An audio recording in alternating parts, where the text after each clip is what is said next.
Hello மக்களே! டே 54 of internship பார்க்கலாமா? வாங்க. வழக்கம் போல இல்லாம இன்னைக்கு கொஞ்சம் நேரமாவே கிளம்பிட்டேன். பிகாஸ் நேத்துலாம் ஒரு பொறுப்பான வேலை குடுத்துருந்தாங்கன்னு சொன்னேன்ல, அந்த பொறுப்பான வேலை செய்றதுக்கு தான் சீக்கிரமா கிளம்புனேன். பட் எப்படி இருந்தாலும் இந்த புது பஸ் ஸ்டாண்ட்லேருந்து போறதுக்கு 10, 20 நிமிஷம் லேட் ஆயிடுது. எப்படியோ ஒண்ணு காலேஜ் வந்துட்டேன். எல்லாம் பரபரன்னு எனக்கு முன்னாடி எல்லாம் வந்துட்டு வேலை செஞ்சுட்டு இருந்தாங்க.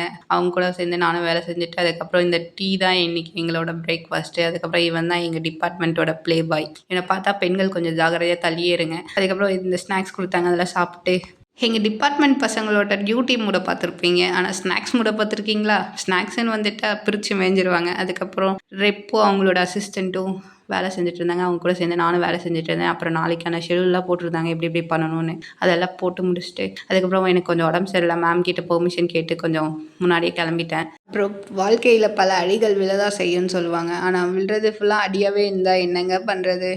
ஒன்றும் பண்ணுறதுக்கு இல்லைன்னு சொல்லிட்டு மனசை திட்டிட்டு பார்த்துக்கலான்னு சொல்லிட்டு கிளம்பியாச்சு. கூட்டிகிட்டு போக அப்பா வந்தார். அப்பாவும் நானும் சேர்த்து டீ குடிச்சிட்டு கிளம்பிட்டோம். இந்த டீ மட்டும் இல்லைன்னா பலரோட வாழ்க்கையில் இருக்க ஸ்ட்ரெஸ் எல்லாம் எப்படி போகுன்னே தெரியல.